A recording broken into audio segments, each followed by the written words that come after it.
Hello everyone, welcome back to channel. आशा करता हूँ आप सब बहुत अच्छे होंगे। और आज का हमारा क्लास 12 का चैप्टर नंबर 8 का पार्ट 2 है मानव स्वास्थ्य एवं रोग। ये हमारा चैप्टर चल रहा था। कल मैंने बता दिया था कि रोग क्या होता है, मानव क्या होता है। मैंने कल इसके बारे में जो इंट्रोडक्शन इस चैप्टर का मैंने दे दिया था।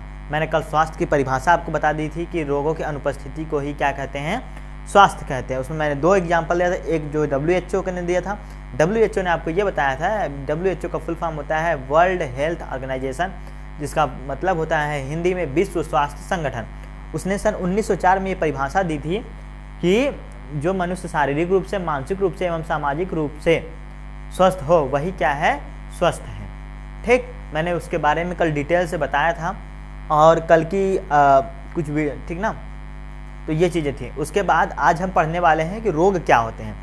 कल मैंने आपको स्वास्थ्य के बारे में डिटेल बता दिया था। आज मैं आपको बताने वाला हूँ कि आखिर रोग क्या होते हैं, कितने प्रकार के रोग होते हैं, कैसे कैसे रोग होते हैं, कौन से रोग घातक हो सकते हैं, कौन से रोग क्या होते हैं घातक नहीं हो सकते हैं। एक घातक मूवी भी होती है। चलिए आइए, तो मानव स्वास्थ्य एवं रोग, इसको इंग्लिश में कहते हैं ह्यूमन हेल्थ एंड डिजीज।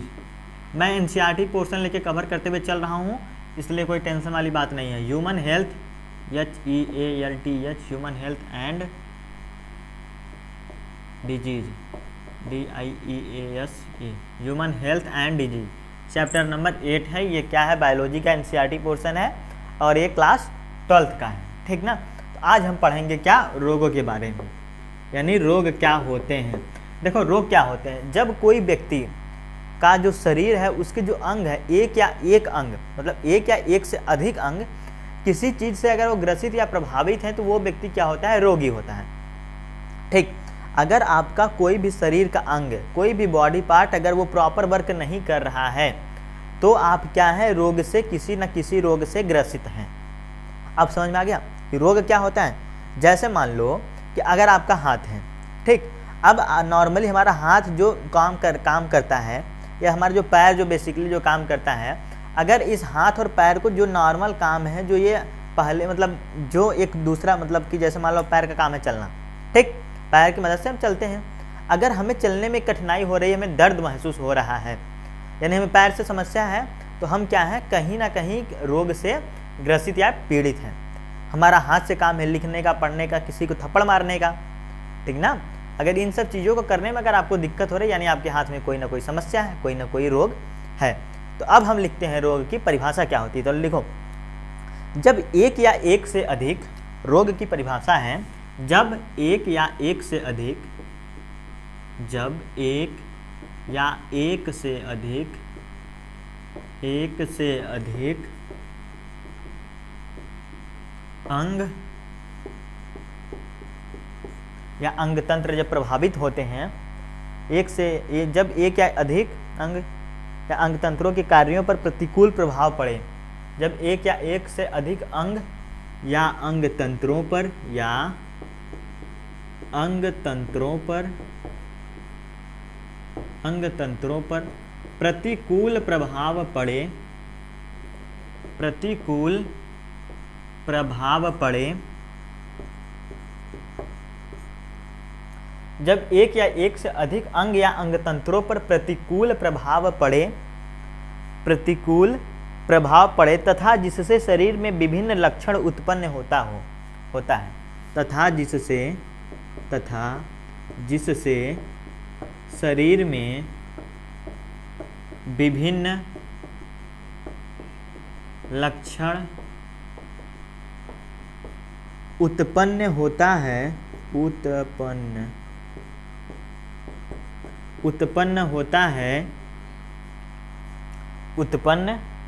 होता है, तब इसे रोग कहते हैं। होता है तब इसे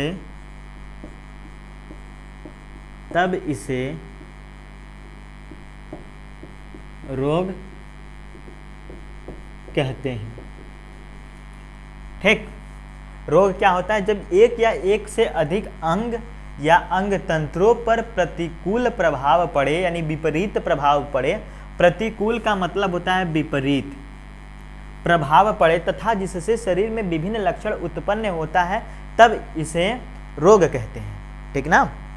जैसे अंग तंत्रों का क्या मतलब है? देखो, अंगों के समूह को अंग तंत्र कहते हैं। जैसे मैंने कल एक चीज आपको बताया था, ऑर्गेनाइजेशन क्या होता है, संगठन क्या होता है, ग्रुप ऑफ पीपल मैंने बताया था। जब 2 4 6 10 लोग जो ज़्यादा एक साथ जब मिल जाते हैं तो वो क्या होता है, एक संगठन बन जाता है, एक समूह बन जाता है, ठीक ना। तो वही चीज़ होती है कि जब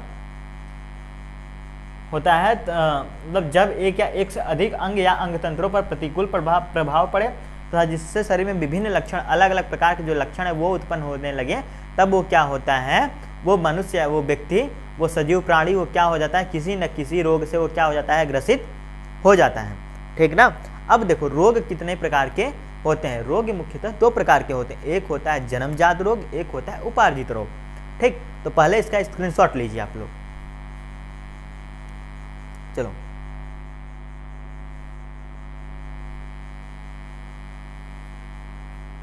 एक सेकेंड जाने दीजिए, ठीक ना। तो आइए, तो ये हो गया रोग। तो रोग क्या होता है, निम्नलिखित 2 प्रकार के होते हैं। रोग क्या होते हैं? रोग निम्न 2 प्रकार के होंगे। निम्न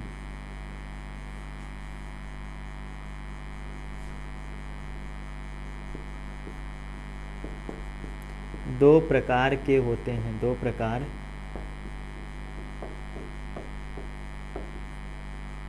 के होते हैं। पहला होता है जन्मजात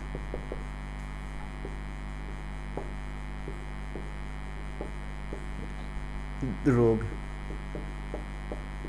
दूसरा होता है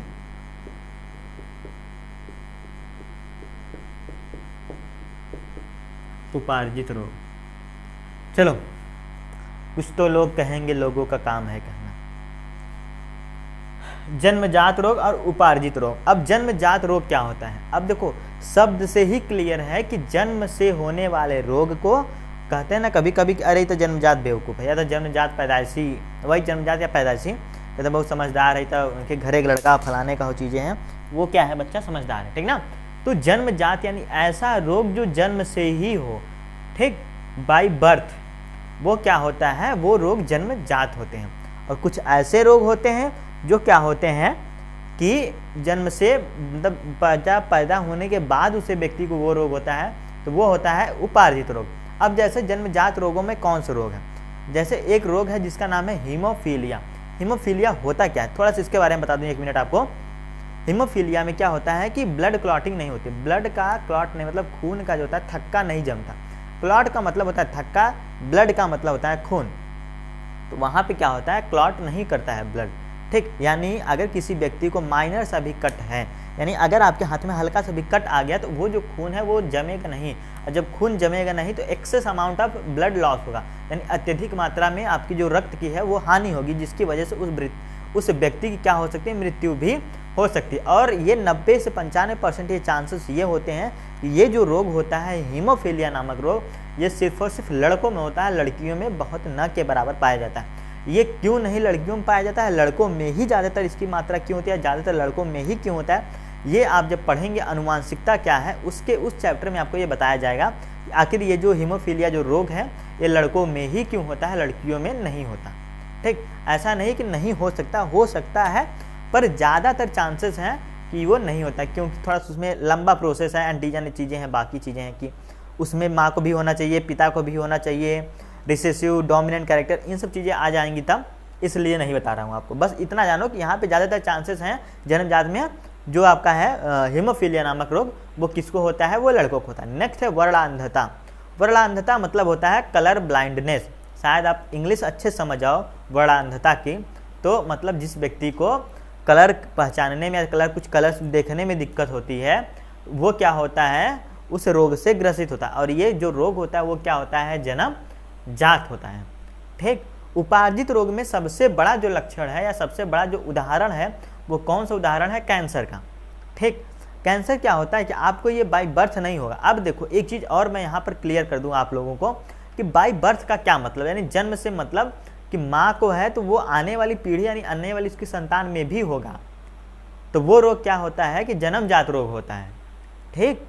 और मान लो कि माँ में तो है, जैसे मान लो कोई माँ है या कोई पिता है, ठीक, और वो पिता क्या है कि कैंसर से ग्रसित है, और उसने क्या किया कि किसी महिला से, यानी उसकी शादी हुई, कोई व्यक्ति है वो कैंसर से ग्रसित है, ठीक। अब उसकी शादी हुई, अब मान लो वो महिला भी कैंसर से ग्रसित है, ठीक, यानी जो पति है वो भी ग्रसित, उसकी जिससे शादी हो रही है वो भी ग्रसित है। और उसके बाद अगर ये दोनों शारीरिक संबंध बनाते हैं, उसके बाद भी अगर इनका जो बच्चा आएगा, जो न्यू बॉर्न बेबी आएगा, जो नवजात शिशु आएगा, वो क्या होगा कि कैंसर से ग्रसित नहीं होगा, ठीक। तो यही होता है सबसे बड़ा अंतर। आपको टीचर्स बता देते हैं बस ऐसे कि अरे कैंसर क्या है, उदाहरण है किसका, उपार्जित रोग का, सबसे बड़ा यही एग्जाम्पल ये है। लेकिन कभी जो अभी मैंने आपको एग्जाम्पल दिया वो पूरे यूट्यूब का कोई भी टीचर एग्जाम्पल नहीं दिया होगा, मैं ये लिख के दे रहा हूँ, ठीक। तो यही चीज़ें हैं, आप इन सब चीज़ों को समझिए कि क्या है कि उपार्जित रोग क्या होता है। तो उपार्जित रोग ऐसा रोग जो शारीरिक संबंध बनाने के बावजूद भी अगर नहीं ट्रांसफ़र कर सकता, ठीक। और बेसिकली जो इसकी जो परिभाषा होती है वो परिभाषा ये होती है, ऐसे रोग जो कि मतलब बाय बर्थ नहीं होता, यानी जन्म से नहीं होता, जन्म के बाद, जैसे किसी का हाथ पैर टूट गया, किसी कैंसर हो गया, किसी कुछ हो गया, किसी कोई लकवा मार दिया, तो ये सब थोड़ी ना होता कि बाय बर्थ थोड़ी ना होता है ये सब चीज़ें। तो ऐसे रोग जो बाय बर्थ ना हो वो उपार्जित है, जो जन्म से होता है वो जन्मजात रोग होता है। तो अब आइए हम इसके परिभाषा लिखेंगे, जन्मजात रोग क्या होता है, उपार्जित रोग क्या होता है, इसके परिभाषा लिखेंगे, उसके हम एग्जाम्पल देखते हैं। तो पहला पॉइंट डालो, जन्मजात रोग।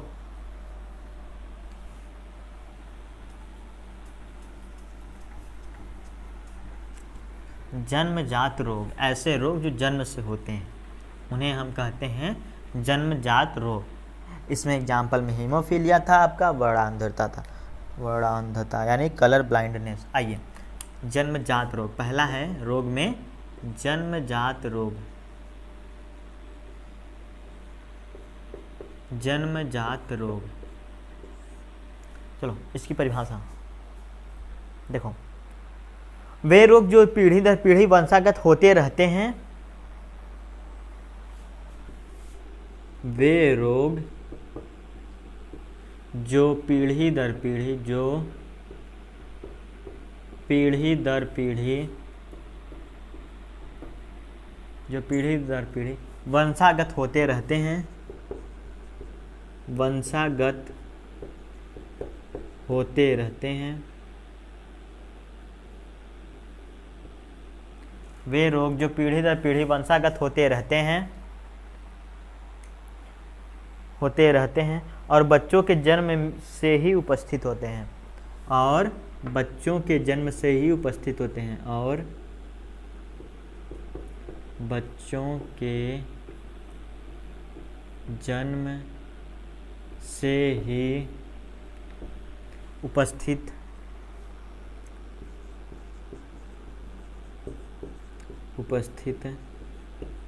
रहते हैं, वे जन्मजात रोग कहलाते हैं। वे जन्मजात या वंशागत, मैं सॉरी यहाँ पे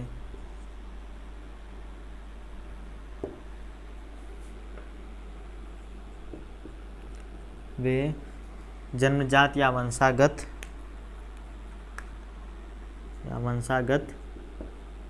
रोग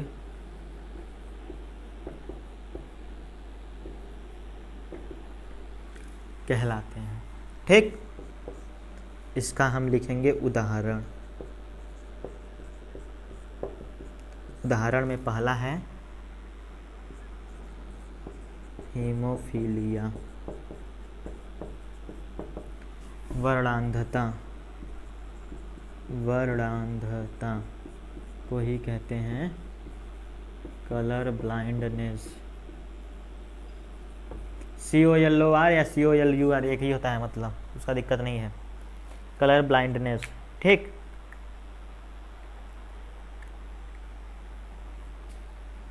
ठीक, हीमोफीलिया कलर ब्लाइंडनेस आदि।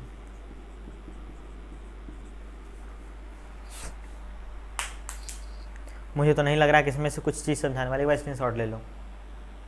चलो आओ देखो, वे रोग जो पीढ़ी दर पीढ़ी वंशागत होते हैं, यानी ऐसे रोग जो पीढ़ी दर पीढ़ी आज हम में है तो कल आने वाले मेरे जो जनरेशन है, जो मेरे बच्चे हैं, मेरी जो संतानें हैं, उसमें चले जाएं, और बच्चों के होते हैं और बच्चों के जन्म से ही उपस्थित होते हैं, यानी जो मेरा जो बच्चा जो जन्म लेगा उस बच्चे में भी वही रोग होंगे जो मुझ में होंगे। तो वो क्या होता है, जन्मजात रोग। ठीक, और वे जन्मजात या वंशागत, उन्हें क्या कहते हैं, वे जन्मजात रोग होते हैं या जन्मजात को क्या कहते हैं, वंशागत रोग कहते हैं। इसका एग्जाम्पल वर्णांधता हो गया, कलर ब्लाइंडनेस हो गया, और आपको क्या हो गया, हीमोफीलिया हो गया। उत्पालता कुछ होता है क्या, रक्त, ठीक ना। चलो और नेक्स्ट आते हैं उपार्जित रोग। उपार्जित, अच्छा इसको लेते हैं कांजे, ठीक है। आइए, उपार्जित रोग,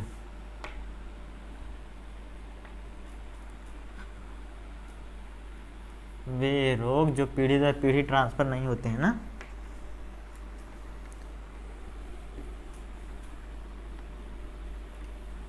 कौन सा रोग लिखना है हमें, उपार्जित रोग।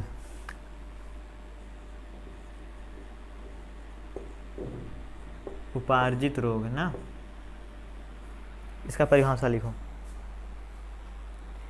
ये रोग जन्म के बाद विभिन्न कारणों से होते हैं। ये रोग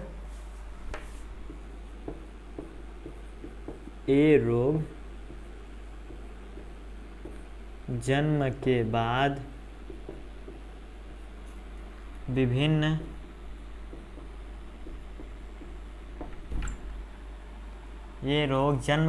विभिन्न कारणों से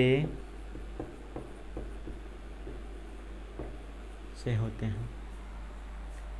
जो बच्चे ये चैप्टर पहली बार पढ़ रहे होंगे इसे नशे में आकर के, उनको ये लाइन थोड़ी सी समझ नहीं आई होगी, जहाँ तक मेरा अनुभव कहता है। चलिए बताता हूँ क्या मैं ऐसा क्यों बोल रहा हूँ। मैंने इसमें एक लाइन लिख दी कि ये रोग जन्म के बाद विभिन्न कारणों से होते हैं। अब बच्चे सोचेंगे हैं ये क्या है, जन्म के बाद विभिन्न कारणों से होते हैं, क्या मतलब। सुनो, जैसे देखो मैंने बताया था इसके पहले, अभी जब मैं समझा रहा था आपको, तो मैं आपको क्या बताया कि रोग दो प्रकार के होते हैं, एक होता है जन्मजात रोग, एक होता है उपार्जित रोग। मैंने जन्मजात में आपको एग्जाम्पल दे दिया था किसका, वर्णांधता का, जो चीज़ें बाय बर्थ हो जाए। मैंने एग्जाम्पल दिया था आपको इसका उपार्जित में कैंसर का। ठीक, अब देखो इसमें भी उपार्जित में देखो दो प्रकार के रोग होते हैं, एक होता है संक्रामक रोग, एक होता है असंक्रामक रोग। यानी ऐसा रोग जो छुआछूत से, जो किसी के संपर्क में आने से, हवा से, पानी से फैलता हो, वो क्या है, संक्रामक रोग है। ठीक ना, जैसे कोविड-19 कोरोना हो गया, सर्दी जुकाम, ये भी तो किसी ना किसी संपर्क में आने से फैलता ही है। ठीक, अभी तुम्हारा हाथ और पैर टूट जाए, तुम्हारे पेट में दर्द होने लगे, ठीक, तुम्हारी किडनी खराब हो जाए, तो अगर तुम्हारी किडनी खराब है तो बगल वाली किडनी तुम्हें देख के नहीं खराब हो जाएगी। और किडनी तुम्हारी बाय बर्थ नहीं होता है, जन्म से किसी का नहीं होता, ये जन्म के बाद होता है। तो ये क्या होगा, एक तो उपार्जित हो गया, दूसरे में उपार्जित में भी क्या है, ये किडनी खराब होना, किडनी फेलियर होना, ये क्या है आपका असंक्रामक रोग है। और संक्रामक रोग में मैंने सबसे अच्छा एग्जाम्पल है कोरोना। ठीक ना, तो आइए संक्रामक रोग, यानी इससे इंग्लिश में बोलते हैं इन्फेक्शियस डिजीज। इन्फेक्शन होता है ना, कहते हैं संक्रमण हो गया, इन्फेक्शन हो गया, तो वही होता है इन्फेक्शियस डिजीज। अब यानी हम इसमें पढ़ेंगे दो उपार्जित रोगों में दो होता है, पहला होता है संक्रामक रोग। पहला इसमें क्या है, पॉइंट ए, संक्रामक रोग। संक्रामक रोग यानी ऐसे रोग जो संक्रमण से फैलते हैं, जो छुआछूत से, जो एक दूसरे के संपर्क में आने से फैलते हैं, वे क्या कहलाते हैं, संक्रामक रोग कहलाते हैं। ठीक, ये रोग रोगाणुओं के कारण होते हैं। ये रोग रोगाणुओं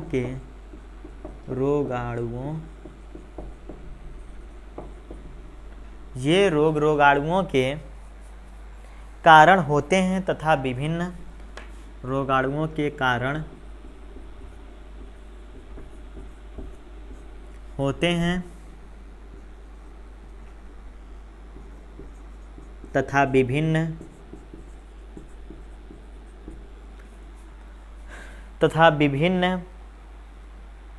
माध्यमों द्वारा संक्रमित तथा विभिन्न माध्यमों द्वारा संक्रमित व्यक्ति से स्वस्थ व्यक्ति में ट्रांसफ़र होते हैं, मतलब प्रवेश करते हैं। कहाँ पे गया? माध्यमों द्वारा संक्रमित मनुष्य से संक्रमित मनुष्य से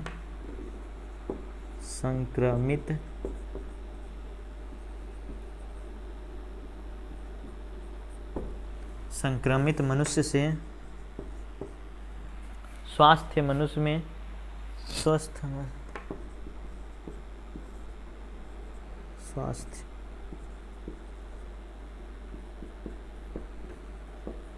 स्वास्थ्य मनुष्य में पहुँचते रहते हैं और वह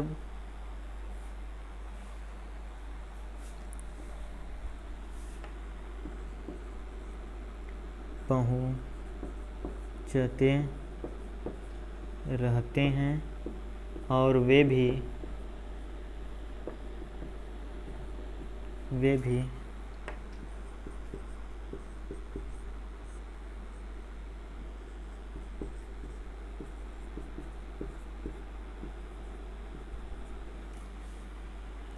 वे भी रोगी हो जाते हैं। अब समझो क्या, जैसे देखो मान लो मुझे कोई रोग नहीं है, अगर मेरे बगल में किसी को कुछ ऐसा रोग है जिसकी वजह से वो मान लो किसी को मेरे बगल में कोरोना है, ठीक, तो अगर मैं उसके बार बार मैं संपर्क में आऊँगा तो कहीं ना कहीं मुझे भी क्या हो जाएगा, संक्रमण उसका हो जाएगा। जैसे देखो अभी कुछ लोग एक जो अफवाह फैल रही है, 2-3 चीज़ें मैं तुम्हें बता रहा हूँ, सुन लो थोड़ा सा। पहला चीज़ है कि जैसे मान लो किसी व्यक्ति ने बोला है ना कि डॉक्टर को लगा था, क्या लगा था? इंजेक्शन लगा था, ठीक, उसके बावजूद उसकी दोनों मान लो उसकी डोज कंप्लीट हो गई, उसके बावजूद क्या हुआ कि वो कोविड की वजह से वो डेथ कर गया। अब सुनो, क्या ये पॉसिबल है? तो मैं बता रहा हूँ आखिर ये अगर पॉसिबल भी हुआ है, अगर ये रिपोर्ट सही, तो वो किस हद तक या कब सही हो सकती है, ठीक। जैसे मैं तुम्हें एक पुराना एग्जाम्पल दूंगा, इसका नाम है चेचक। गाँव में से छोटी माता भी बोलते हैं, बड़ी माता भी बोलते हैं, ठीक ना। तो अब सुनो, चेचक में क्या होता है आपको कि चेचक का आपको मतलब क्या लगता है, आपको इंजेक्शन लगता है, यानी टीकाकरण होता है, आपका टीका लगता है, ठीक। अंग्रेजी में कहते हैं वैक्सीनेशन। वैक्सीन आपको लगती है, चेचक का हर बच्चे को लग जाता है।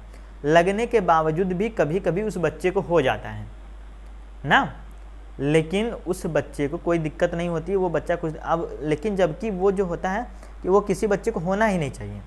अगर एक बार वैक्सीन लग गई तो फिर उस बच्चे को चेचक नहीं होना चाहिए। लेकिन अगर आप किसी संक्रमित एरिया में या आप उसी वायरस से, आपसी विषाणु से बार बार आप संपर्क में आएंगे तो कहीं ना कहीं वो आपकी इम्यूनिटी को प्रभावित करेगा, और आपकी इम्यूनिटी प्रभावित करके वो अपना हो सकता है अपना उस आपकी इम्यूनिटी को आपकी इम्यूनिटी को कमज़ोर करे और आप में वो पनप जाए, ठीक। और ये भी बायोलॉजी तो ये भी कहता है, जो रिटन लाइन्स हैं ये भी कहती हैं कि किसी एक व्यक्ति को अगर एक बार चेचक हो जाए तो उसे ज़िंदगी में दोबारा नहीं होना चाहिए, परंतु ये होता है, ठीक ना, परंतु ये चीज़ें होती हैं।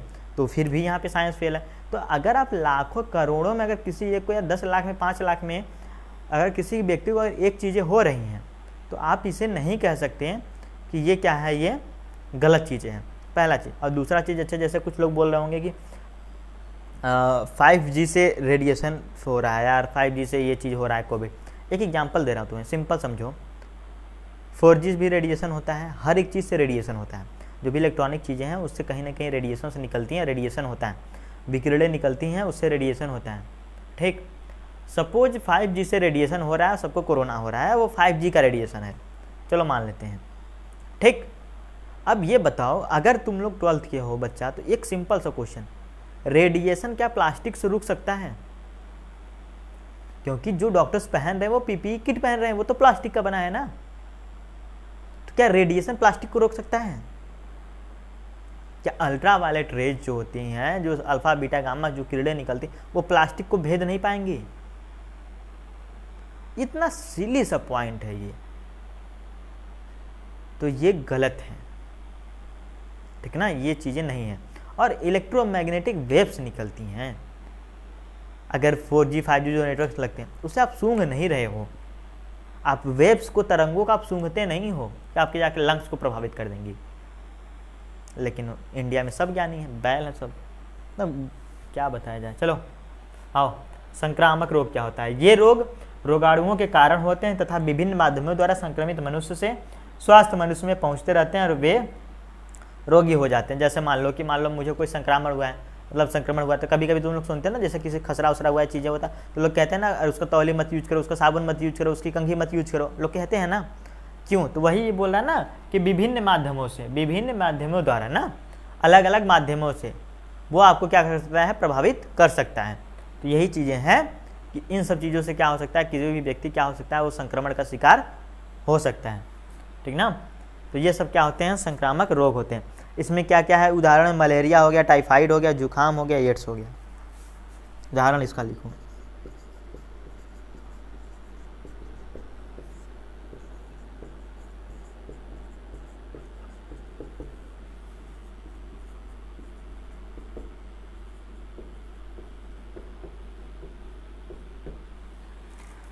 मलेरिया हो गया, एड्स हो गया, टाइफाइड हो गया, जुकाम हो गया,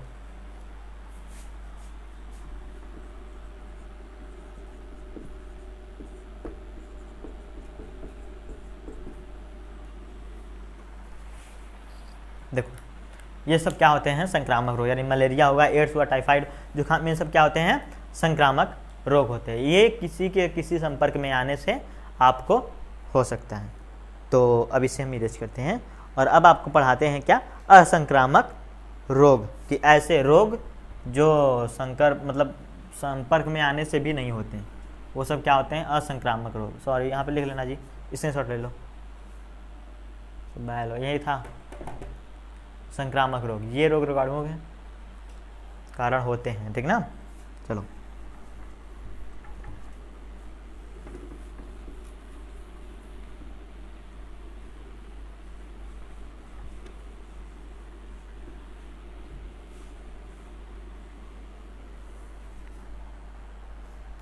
नेक्स्ट पॉइंट आते हैं। कौन सा पॉइंट है? असंक्रामक रोग।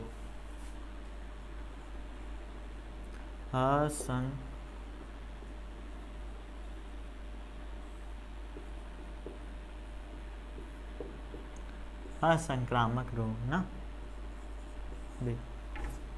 चलो देखते हैं असंक्रामक रोग क्या होता है। वे रोग जो एक व्यक्ति से दूसरे व्यक्ति में संचारित नहीं होते। वे रोग जो एक व्यक्ति से दूसरे व्यक्ति में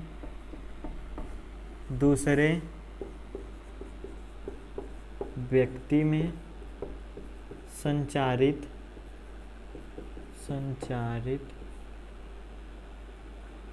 नहीं होते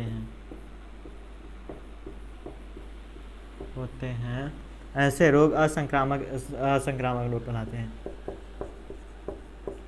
ऐसे रोग असंक्रामक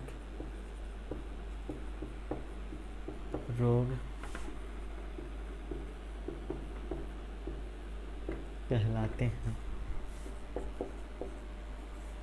देखो, वे रोग जो एक व्यक्ति से दूसरे व्यक्ति में क्या होते हैं?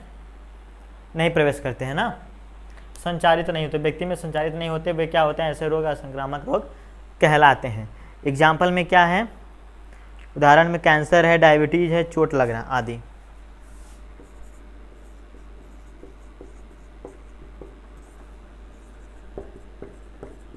कैंसर, डायबिटीज,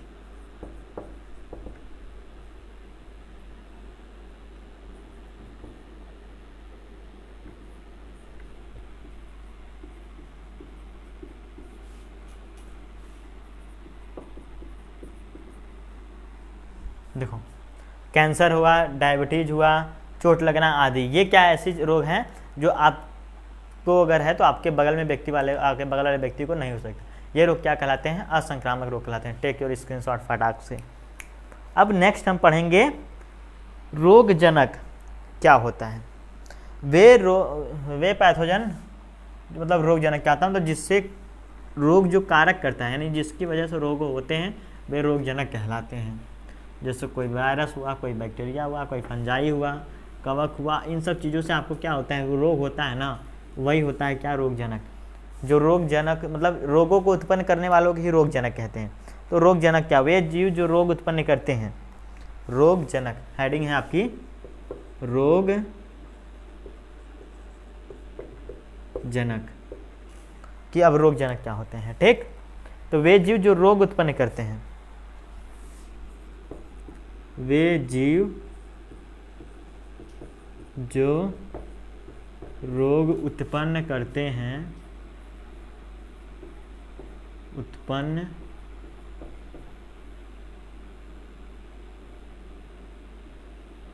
करते हैं, वे रोगजनक कहलाते हैं। वे रोग जनक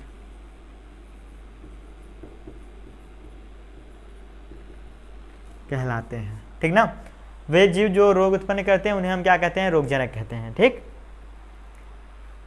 जैसे मलेरिया का, जैसे मलेरिया रोग, जैसे मान लो मलेरिया है, मलेरिया का रोगजनक, मलेरिया का रोगजनक प्लाज्मोडियम।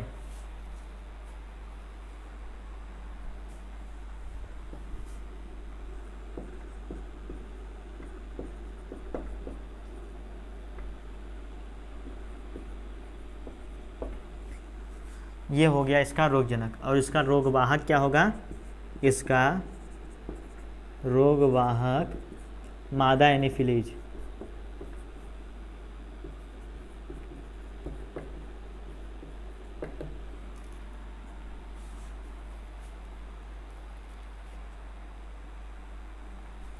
एने नहीं, एनाफिलीज, मादा एनाफिलीज।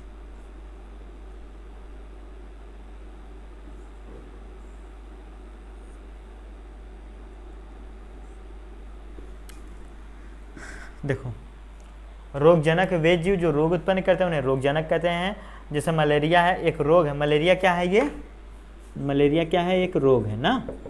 इसका जो रोगजनक है वो क्या है, प्लाज्मोडियम है। और इसका रोगवाहक यानी इसको ले जाने वाला कौन है, मादा एनीफिलीज। नेक्स्ट है रोगवाहक ना। तो क्या मैंने आपको ये रोगजनक हो गया, अब ये रोगवाहक क्या होता है, ये आज की आपकी कुछ पॉइंट्स आखिरी भी हो सकती हैं। तो रोगवाहक क्या होता है थोड़ा सा जान जाते, 2-4 मिनट का और है, आराम से सुन लो कि रोगवाहक क्या होता है। रोगवाहक तुम लोग समझ ही गए, जो चीज़ लेके जाता हो रोग, अरे वाहन से बना है वाहक, रोगवाहक। ठीक, वे जीव जो रोगजनक को एक स्थान से दूसरे स्थान, वे जीव जो रोगजनक को, जो रोगजनक को, जनक को एक स्थान से दूसरे स्थान, एक स्थान से दूसरे स्थान तक, एक स्थान से दूसरे स्थान तक ले जाते हैं, दूसरे स्थान तक ले जाते हैं,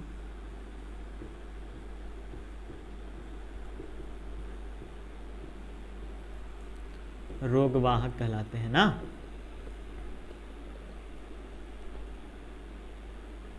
रोगवाहक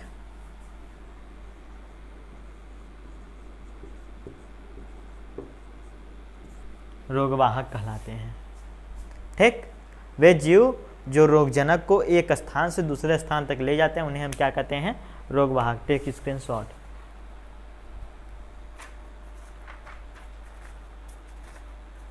अब हमें पढ़ना क्या है कि विषाणुओं द्वारा कौन कौन से रोग होते हैं, जीवाणुओं द्वारा क्या। अब हम अलग अलग रोगों के बारे में, वो उनके कौन कौन से रोगजनक है, रोगवाहक क्या है, अब इन सब चीज़ों के बारे में हम कल डिटेल से पढ़ेंगे, इसलिए टेंशन वाली कोई बात नहीं है। तब तक के लिए मजा लो।